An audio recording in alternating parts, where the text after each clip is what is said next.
Hey everyone, welcome back. We're diving back into some entitled people stories. Today we've got 3 wildly different kinds of revenge: playful, poetic, and patient.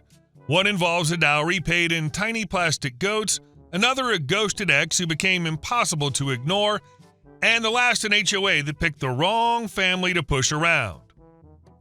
The dowry my dad joked about 5 years ago is still paying dividends.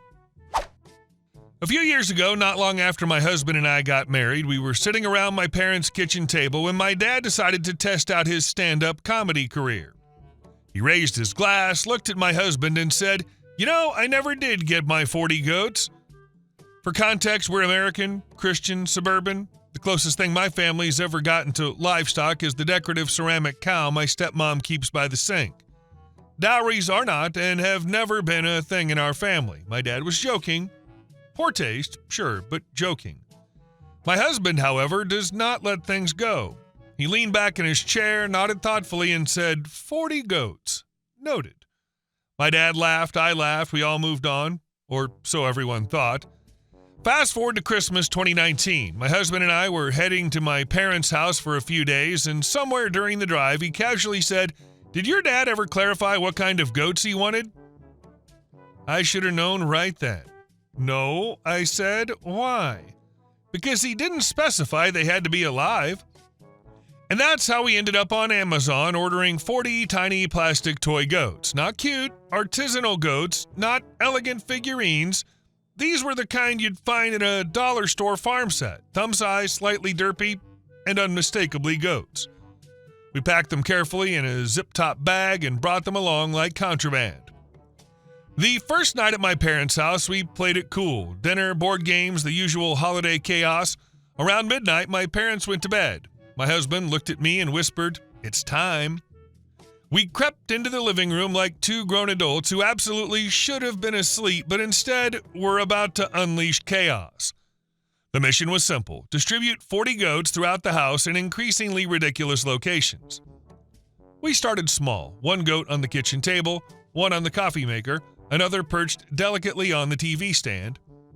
Then we got creative. My husband stood on a chair and placed goats along the tops of door frames, balancing them just enough so they wouldn't fall immediately. I tucked 1 into the branches of the artificial Christmas tree. We lined up 3 goats on the basement bar like they were waiting for drinks. 1 sat majestically on the mantel, another stared judgmentally from the top of a bookshelf. "You think that's 40? I whispered at one point. He counted silently, lips moving. 38. 2 more. We placed 1 on the bathroom counter and the final goat on the ledge above the front door, positioned so it would only be visible from the staircase. Then we went to bed, trying not to giggle like children. The next morning, we woke up to a confused, "What in the world?" I bolted upright. My dad was standing in the kitchen holding a tiny plastic goat between 2 fingers like it was evidence in a crime scene. "What is this?" he demanded. I walked in, pretending innocence. "Oh, your goats. You said you wanted 40. My husband added helpfully, "We didn't want to short you." This is the perfect deadpan delivery. The straight faces, the insistence on fulfilling the letter of the request, the implied accusation that he was the one being unreasonable for complaining about receiving exactly what he asked for.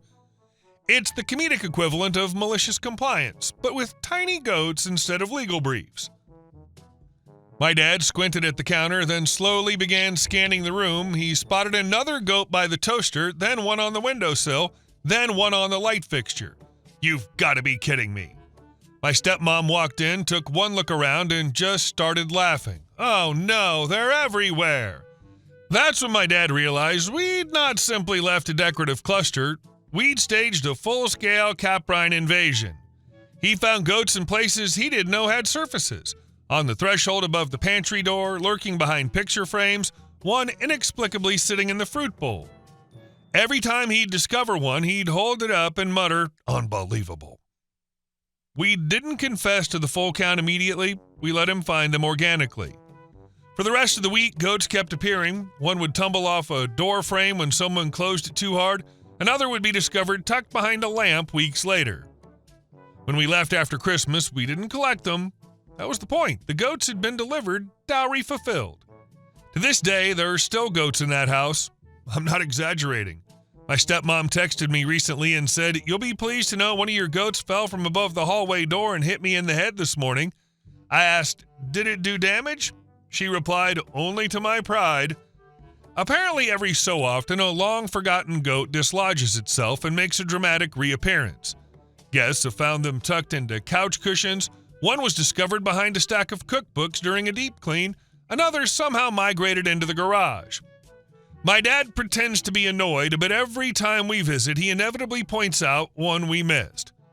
"You see that one," he'll say, gesturing to a goat perched high above a cabinet? "That one's been watching us for years." We've considered escalating. 40 was the agreed-upon number, but there was no clause about interest. For now, though, the goats remain scattered like tiny plastic reminders that words matter. If you ask for 40 goats, you might just get 40 goats. You just might not be able to get them the way you expected. And our second story. He ghosted me without a word, so I made sure my face was on the company homepage for 30 days. A couple of years ago, back when I was barely in my 20s and still thought workplace romances were meant to be, I dated a coworker. I know, lesson learned. We started out as friends, same department, same after-work hangouts, same group chats. We'd grab coffee before shifts, complain about management, laugh about customers. It was easy, familiar. Somewhere along the way, the joking got softer, the eye contact lingered a little too long, and suddenly we were official. His name was Ryan. He was charming in that dangerous way, big on words, big on gestures. He'd text me paragraphs about how lucky he felt. He'd show up with my favorite coffee just because. Within a couple months, we were talking about moving in together once our leases ended. We'd half joke about marriage. It felt intense and fast, but when you've never been in love before, intensity feels like destiny. Then I got promoted. It was a big opportunity, one that required me to relocate out of state for at least a year. I was torn. He told me, "We can handle long distance. It's just temporary. I'm not going anywhere." We made a plan. I'd leave a lot of my stuff at his place, so when I came back, we'd move in together. We even talked about how exciting it would be to finally have our place. I moved. The first couple weeks were fine. Daily calls, late-night FaceTimes, sweet messages. Then silence. At first, it was small things, a missed call here, a delayed reply there. I figured he was busy. Then one day, he just didn't respond at all. I texted, "Hey, are you okay?" Nothing. I called straight to voicemail. I told myself not to panic. I waited a day, 2 days, a week, nothing. No argument, no closure, no explanation, just gone. Being ghosted after months of talking about your future together is a very specific kind of humiliation. I'd never been in a relationship before. He was my first everything. My first I love you, my first person I pictured building a life with, and suddenly I wasn't even worth a breakup text. What made it worse was that we worked at the same company. We were still in group chats with mutual coworkers. I'd comment on something and he'd reply to everyone else but me. If I came back into town and mentioned it in the chat, I'd hear through friends that he conveniently scheduled a trip out of town. Once a mutual friend told me, "He got mad that you were hanging out with us last weekend." I blinked. He doesn't even talk to me. "Yeah," my friend shrugged. "He just doesn't like it." So he wouldn't acknowledge my existence, but somehow I was still responsible for his feelings. I tried to be mature about it. I muted him, focused on my new job. Eventually, I met someone else. That relationship came and went, but by then, I had at least rebuilt my self-esteem enough to know I didn't deserve to be treated like I'd been erased. Still, it lingered. Not the love, just the injustice of it. The way someone who once called me his best friend could pretend I didn't exist. About a year later, our company sent out an email. They were revamping the internal homepage that showed on all the office TVs and employee computer dashboards. They wanted submissions, photos of employees with short write-ups about recent achievements, community work, hobbies, corporate fluff, basically. Normally, I would have ignored it, but I stared at that email a little longer than usual.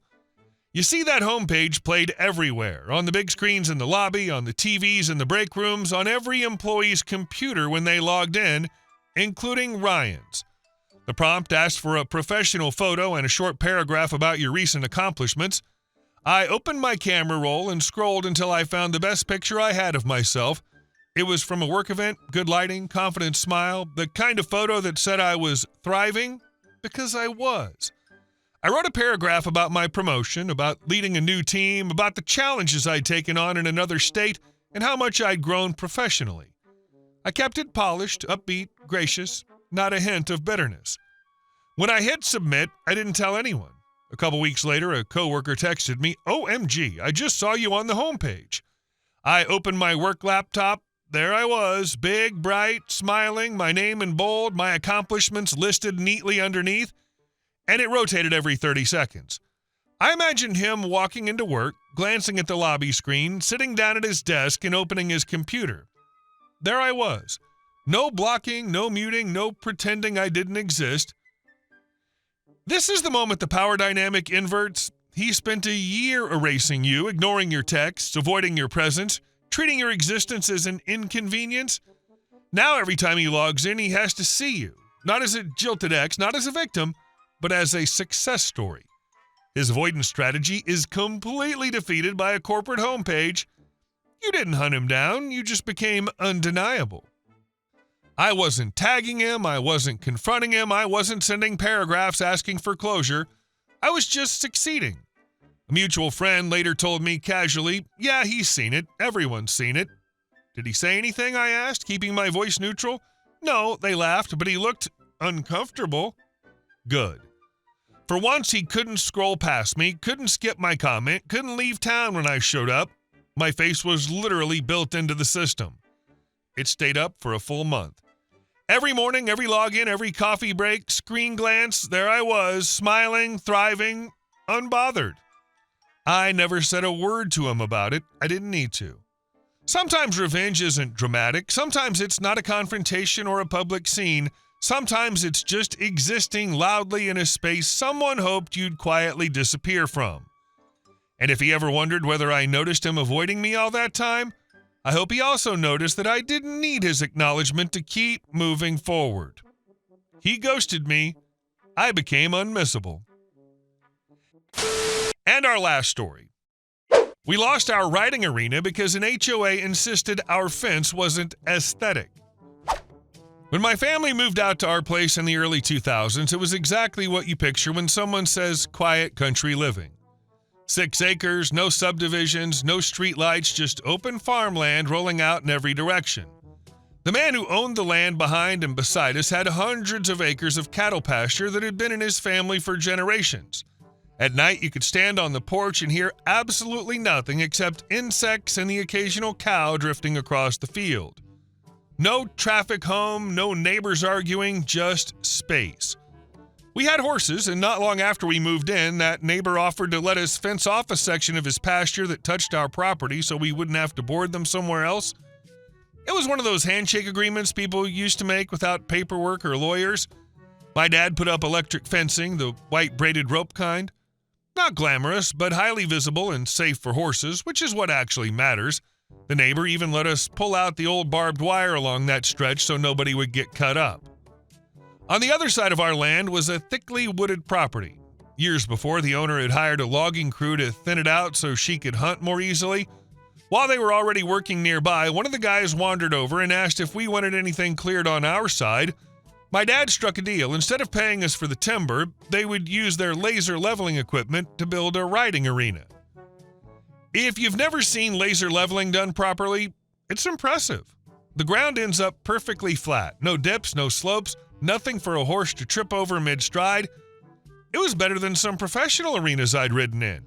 My dad fenced it with a simple 2-board fence. 4 boards more traditional, sure, but this was solid and safe, and I love that arena. I rode there constantly. I even taught a few lessons. For years, everything stayed peaceful. Then the cattle farmer decided to sell. To his credit, he offered us first shot at buying the portion we'd been using. Before we could work anything out, though, a developer swooped in and bought the entire property. Almost overnight, open pasture turned into glossy renderings of country luxury living, 5-acre lots, big houses with wraparound porches, and inexplicably an HOA. I've never understood why people move to the middle of nowhere and then immediately invent rules to make it feel like a suburb. But that's exactly what happened. At first, the HOA mostly ignored us. We weren't technically part of the subdivision. Then someone noticed that a narrow strip of my riding arena crossed onto land that now belonged to the development.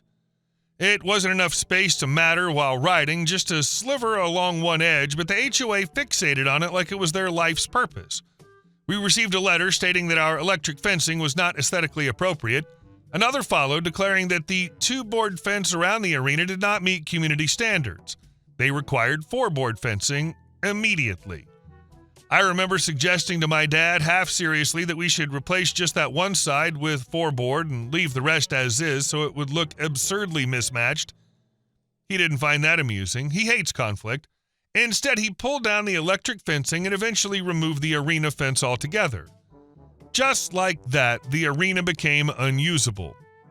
Without a perimeter fence, you can't safely ride, horses wander, students get nervous, and once the fence posts were pulled out, the holes left behind made the footing unsafe. What had been the centerpiece of our property became a perfectly leveled patch of dirt I couldn't use. And then nothing changed. Years passed, my parents would occasionally say, "We'll refence it soon." Meanwhile, my dad upgraded fencing across the rest of our land to beautiful 4-board rails, the kind I'd always wanted, but the arena kept getting pushed to the bottom of the list. About 7 years later, when the rest of the property was finally finished, I asked my mom if the arena was next. She hesitated and said they weren't sure they wanted to fence it because it might make the front pasture look too busy from the road. After nearly a decade of waiting, suddenly aesthetics were the reason. I was frustrated, and in my mind, this all traced back to the HOA starting the mess in the first place. Then something shifted. A new family moved into the subdivision. They weren't casual riders, they were serious horse people with expensive jumpers. Within months, they submitted plans for their own riding ring. Guess what kind of fencing they proposed? Electric, and the HOA approved it. No warning letters, no aesthetic complaints, just approval. This is the moment the mask slipped. It was never about aesthetics or community standards. It was about power. The HOA didn't care about electric fencing. They cared about enforcing something on someone who wouldn't fight back. Your dad's compliance was interpreted as weakness, and they used that. When serious horse people with money and lawyers showed up, suddenly the rules could bend. When I found out, I pulled out the HOA documents and started reading the bylaws carefully. Buried in a revision from the previous year was an update to the fencing rules. After complaints about the cost of maintaining 4-board fences, the HOA had quietly amended their standards. Electric fencing was now permitted. No one told us. No one acknowledged that their earlier demands had cost us years of use. They simply changed the rule and moved on. That's when my dad finally stopped playing nice. He ordered a professional survey of our property. When the results came back, something jumped out immediately. The subdivision's original plat maps were slightly off. That sliver of arena land the HOA had claimed authority over, it wasn't theirs, it was ours. Our attorney drafted a letter outlining the survey findings and instructing the HOA to cease enforcing any rules on land they did not own. They tried to argue at first, but once it became clear we weren't bluffing, their tone changed. Property disputes aren't cheap, and HOAs don't like court battles they might lose. Within a couple of months, the boundary issue was formally corrected. The HOA quietly dropped any claims over that strip of land. They even agreed to contribute toward part of the cost of rebuilding the arena fence rather than escalate the matter further. Last spring, we finally installed a proper 4-board fence around the arena. Clean lines, solid rails, no compromises. The first time I rode in it again felt surreal. The footing was still perfect. The space was still beautiful. It was like reclaiming something that had been unnecessarily taken. The HOA hasn't bothered us since. They're a lot quieter now that they know someone's willing to read the fine print, commission a survey, and push back. Let's talk about the long game. Story 1's weapon was persistence. 5 years later, goats are still falling from door frames. The joke didn't end when they left. It embedded itself in the architecture of the house. Every discovered goat is a tiny time capsule of that Christmas morning. It's revenge that keeps giving, whether the recipient wants it or not. Story 2's weapon was visibility. Ryan thought silence was power. He learned that being ignored is only painful when you're the one doing the ignoring. Having your face on every screen in the building isn't confrontation. It's just existing, loudly and successfully, in a space someone hoped you'd vacate. No text, no drama, just a 30-day loop of you can't look away. But Story 3 wins, not because the victory was biggest, though reclaiming an arena after nearly a decade is massive, but because of the asymmetry. The HOA spent years believing they'd won. They changed the rules, kept quiet about it, and assumed the family would just absorb the loss. Then the survey came, then the lawyer's letter, then the quiet, expensive realization that the people they'd pushed around still had the deed. Hey guys, thank you all for watching the video. I'll see you in the next one.